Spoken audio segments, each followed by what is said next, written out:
Bismillahirrahmanirrahim. Assalamualaikum warahmatullahi wabarakatuh. Bertemu lagi bersama saya, Dede Ridwana, tutor materi PKBM Bina Pandu Mandiri Ciamis. Semoga warga belajar di PKBM Bina Pandu Mandiri Ciamis selalu diberikan kesehatan, kelancaran dalam segala hal, dan diberikan rezeki yang berlimpah. Amin ya Allah ya Rabbal Alamin.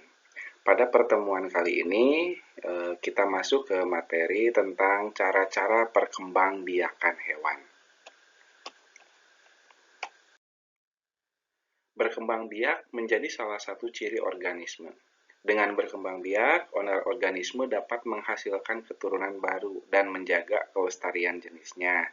Nah, secara umum, perkembangbiakan organisme dapat terjadi dengan dua cara, yaitu perkembangbiakan generatif dan perkembangbiakan vegetatif.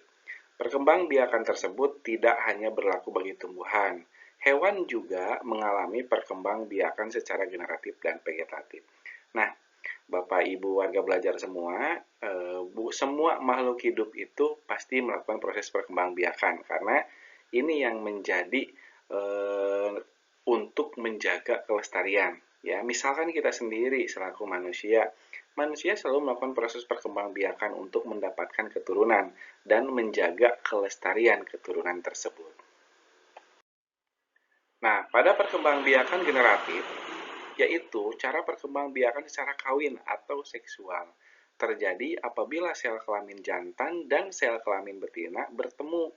Perkembangbiakan ini terbagi menjadi 3 bagian. Yang pertama, ada yang dinamakan dengan istilah ovipar atau bertelur, kemudian yang melahirkan atau pipipar, dan bertelur dan melahirkan atau opopipipar. Nah, penjelasan sebagai berikut. Ketika ovipar adalah perkembangbiakan dengan cara bertelur, artinya organisme baru dan embrio tumbuh dan berkembang dalam cangkang telur. Embrio mendapatkan makanan dari dalam telur dan akan menghasilkan individu baru jika telur menetas. Ciri hewan ovipar tidak punya kelenjar susu dan daun telinga. Contohnya yaitu pada bebek, ayam, angsa, burung, dan jenis hewan bertelur lainnya.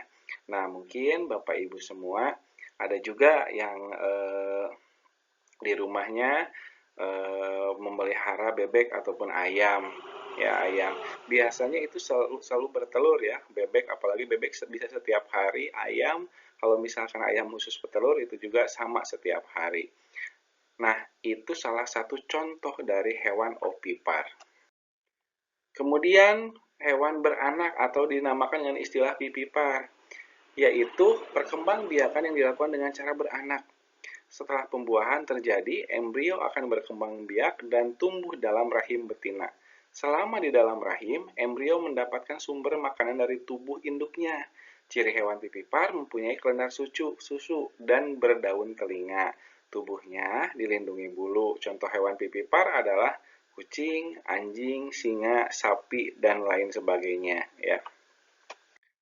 Kemudian ada yang bertelur dan beranak atau dikenal dengan istilah opopipipar, yaitu perkembangbiakan hewan yang dilakukan dengan cara bertelur dan beranak. Artinya, embrio tumbuh dan berkembang di dalam telur, tetapi telurnya berada di rahim induknya. Embrio mendapatkan sumber makanan dari dalam telur. Jika embrio sudah berkembang sempurna, embrio akan dikeluarkan dari tubuh induknya. Nah, contoh hewan opopipipar adalah ular, kalajengking, kadal, dan lainnya. Nah, dari contoh-contoh hewan tersebut mungkin Bapak Ibu pernah melihat juga ya di sekitaran kita. Jadi, dia itu ular atau kalajengking ataupun kadal itu dia beranak dan juga bisa melahirkan. Perkembangbiakan vegetatif yaitu perkembangbiakan di mana terbentuknya individu baru tanpa proses pembuahan. Perkembangbiakan vegetatif ini disebut juga perkembangbiakan tanpa kawin, jadi tidak ada hubungan seksualnya. Nah, perkembangbiakan ini biasanya terjadi pada hewan tingkat rendah, hewan bersel satu, atau hewan tak bertulang belakang, atau dikenal dengan istilah alvertebrata. Perkembangbiakan secara vegetatif terbagi menjadi 4, yaitu pertunasan, membelah diri, fragmentasi, dan sporulasi. Pertunasan atau dikenal dengan istilah budding. Perkembangbiakan pertunasan didahului dengan proses pembentukan tunas dari tonjolan pada tubuh induknya.